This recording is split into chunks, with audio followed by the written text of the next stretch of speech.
Hello everyone, and welcome to the 23rd plagiarized episode of Analyzing Evil, featuring Mark Hamill from Star Wars. He's also prominent in the Batman franchise as well as regular show, but that's besides the point.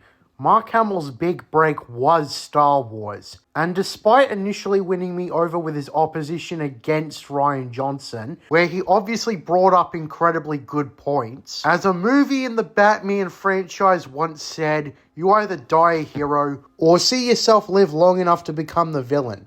And that's what happened to Mark Hamill, unapologetically. I used to like Mark Hamill, and his recent behavior is thought of to be a recent thing. So unfortunately, I stand at the opinion that he was once a good guy, but he's been consumed with the cesspit of Donald Trump bashing, which I think is played the fuck out. I think people should walk a fine line when it comes to their political opinions, but Mark Hamill has turned into another snobby Democrat because Donald Trump's a fascist neo-Nazi and he's the Antichrist and all those other narratives you've heard already.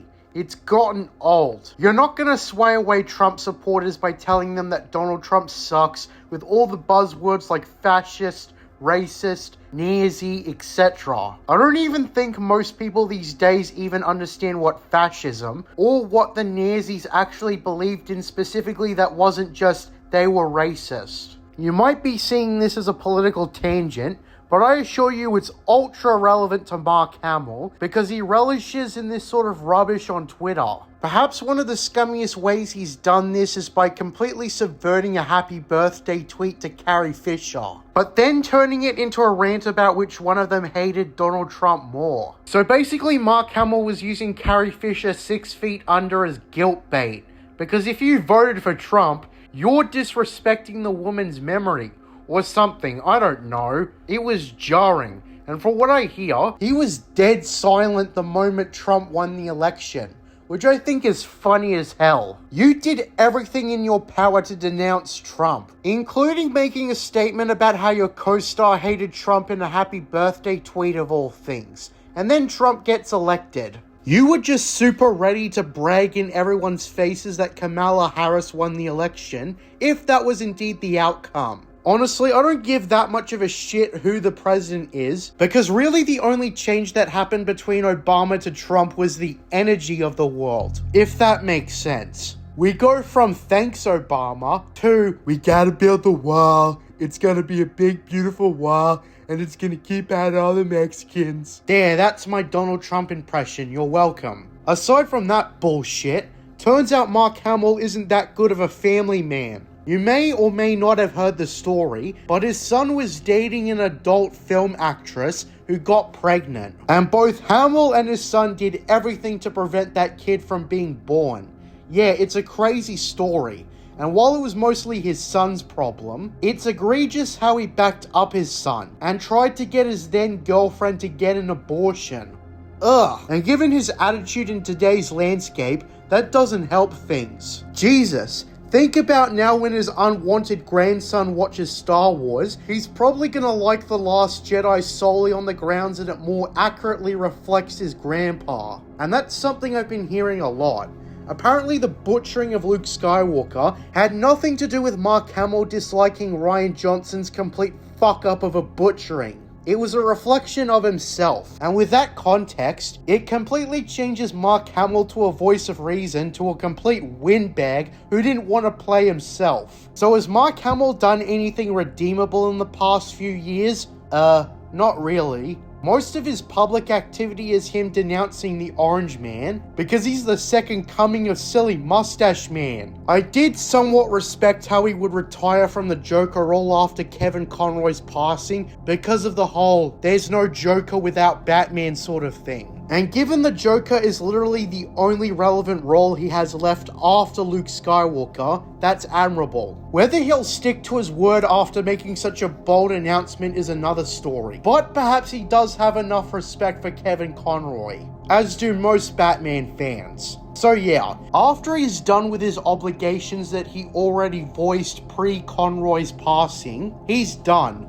And so far, that is the only thing that prevents him from being pure evil. He may subvert it later on, but who the hell knows? So in short, Mark Hamill has become a stuck-up Democrat first and actor second, and it's a damn shame too, because initially you thought he cared about Star Wars, but actually no, he doesn't. Mark Hamill isn't even that good of a live-action actor now that you think about it. He was playing himself in The Last Jedi after all, so that bright spot in the movie with his performance is now realized to be completely hollow, because anyone could play themselves by simply being themselves. After Anthony Daniels ruined my life, I'm being sarcastic there, you'd think that Mark Hamill would be a bright spot.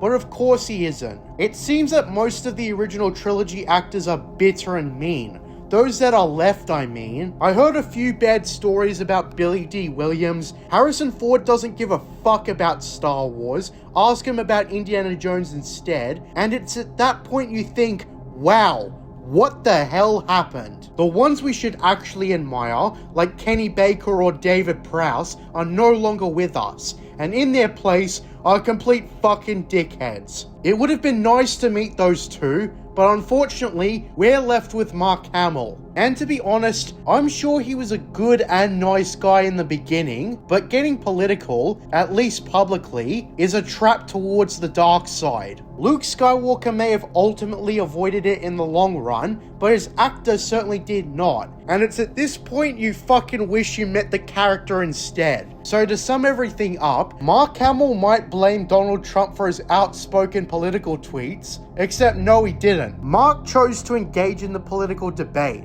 and it never ever ends well. Of course, being a snobby Democrat is whatever compared to pressuring your son's then girlfriend to get an abortion. That was never your decision to make. And you know, I might have overlooked it if not for the fact he was Trump hater number one. So really, your pretentious and questionable political tweets brought more attention to the fact that you did that. Negativity just builds on itself. And Mark Hamill just lost himself an incredible amount of fans. By his own hand. Donald Trump, I have one request once you get reinstated next year.